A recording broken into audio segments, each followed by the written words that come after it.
Le 5 octobre 88, toute la capitale était assiégée par une population en furie qui voulait en finir avec un système politique qui ne répondait pas à ses aspirations.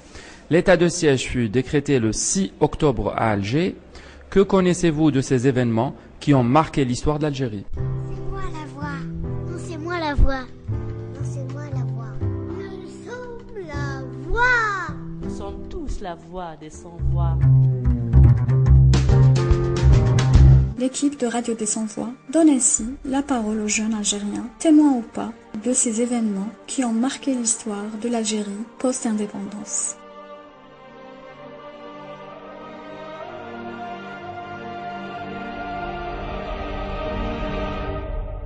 Qu'est-ce que nous connaissons, qu'est-ce que je connais de ces événements, ce que nous en avons en partie vécu, ce que j'en ai en partie vécu. Et vous venez de résumer d'une certaine manière ce qui s'est passé pendant les 48 premières heures de ce mouvement de fond, qu'on appelle des fois un peu trop vulgairement des événements. Il y a aussi d'autres choses que l'histoire devra retenir et dire.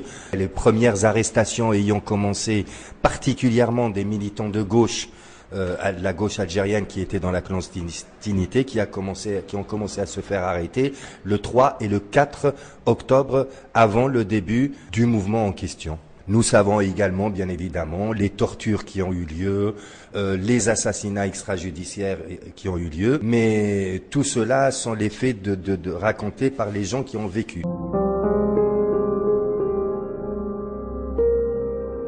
Tout d'abord, les événements d'octobre 88, ça veut dire c'est une suite logique pour des événements qui ont été déclenchés un peu partout en Algérie après les années 80, parce que la génération post-indépendante, après la libération du pays en 1962, malheureusement, ils n'ont pas respiré vraiment l'air de la liberté. Ça veut dire l'Algérie est sortie après 7 ans de guerre de libération et directement vers un système autoritaire, un système militaire qui a été instauré par un coup d'État militaire. C'est pour ça que la génération post-indépendance il a attendu un certain temps pour avoir une amélioration pour un État démocratique, un État de droit, un État qui était souhaité par les architectes du Congrès de la Somme. Et après la dégradation de la situation sociale et économique du pays et des Algériens, ils se sont révoltés en 88.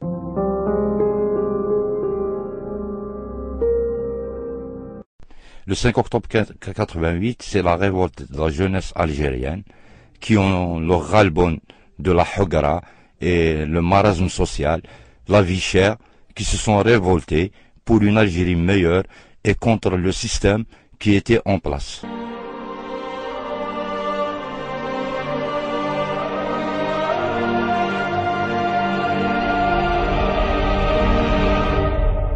Après les événements de 5 octobre 88, nous vivons la même situation sociale, économique et politique. Craignez-vous un autre 5 octobre? Effectivement, il pourrait y avoir un autre 5 octobre, et pire que le 5 octobre, parce qu'on n'en est pas en 88. Et là, c'est un problème des autorités algériennes.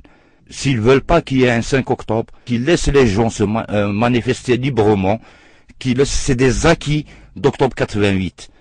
Alors, s'ils répriment des actions des militants pour la liberté, c'est à ce moment-là qu'il peut y avoir un autre 5 octobre, et pire qu'un 5 octobre. Je reviens un petit peu, pourquoi le 5 octobre, il a apporté ses fruits. Le 5 octobre a donné naissance à une constitution en février 89, qui a donné naissance à des organisations politiques et à des organisations sociales, culturelles, identitaires. Mais là, on voit qu'aujourd'hui, ces organisations, ces partis politiques ne reconnaissent pas le 5 octobre. Ils ne commémorent pas le 5 octobre. Et là, c'est un véritable problème. C'est parce que c'est un échec pour eux. C'est pas pour les jeunes qui sont sacrifiés. Il y a des jeunes qui sont morts pour une vie meilleure. Mais les partis politiques actuellement, ils s'intéressent pas. À maintes reprises, Rage, depuis sa création, n'arrête pas d'organiser et de commémorer le 5 octobre pour demander est-ce que la journée du 5 octobre soit une journée officielle pour la démocratie.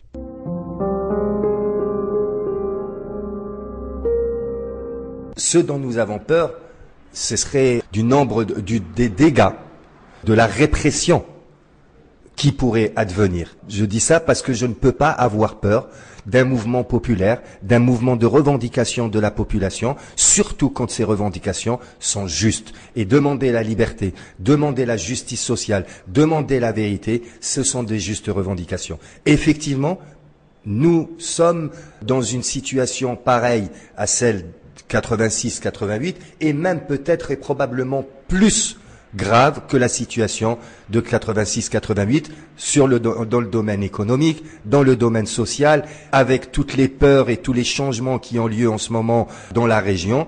Donc le risque est plus grand, beaucoup plus grand que ce qu'il pouvait y avoir en 88. Mais je ne peux pas en avoir peur, je ne l'appelle pas de mes vœux, parce que je sais que la répression sera très très forte et les dégâts humains également, mais je ne peux pas avoir peur et je ne peux que me solidariser avec une population quand elle sort revendiquer qui a des revendications justes et légitimes.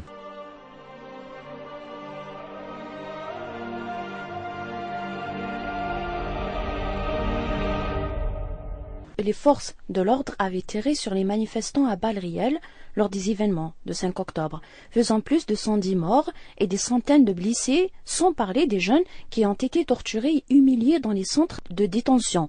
À ce jour, rares sont les familles de victimes qui ont reçu un quelconque dédommagement de la part de l'État. C'est parce que tout simplement, ils ne veulent pas reconnaître les événements d'octobre 88.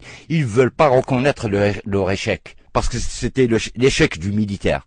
C'est pour ça qu'il y a eu des ouvertures. C'est à partir de ces ouvertures qu'on existe en tant qu'organisation.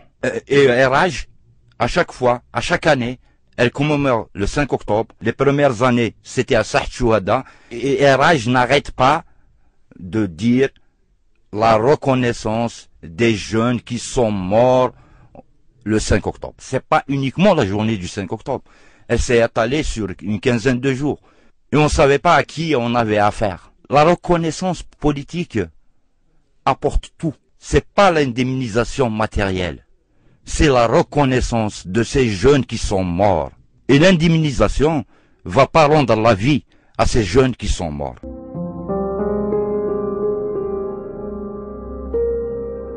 Oui, l'armée a tiré, les forces dites de l'ordre ont tiré, des tortures par centaines ont eu lieu, etc. Mais jusqu'à aujourd'hui, je crois qu'il n'y a pas plus de 2 livres.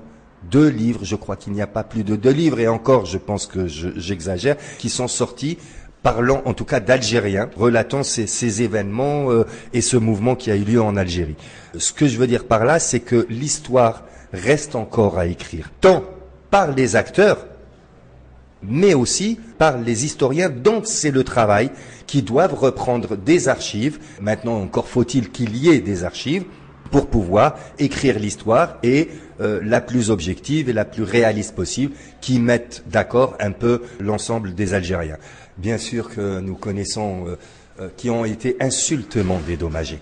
Il faut savoir que après ce qui s'est passé en octobre 88, l'État, pour évacuer cette revendication de reconnaissance des victimes, de reconnaissance d'abord des victimes des tortures et des assassinats qui ont lieu en octobre 88. Donc l'État, à l'époque, sous la présidence de Chadli Benjedid, ont fait passer à l'Assemblée populaire de l'époque, nationale, une loi qui indemnise de quelques milliers de dinars par mois ou par an, décréter que ces blessés et ces torturés étaient des accidents de travail.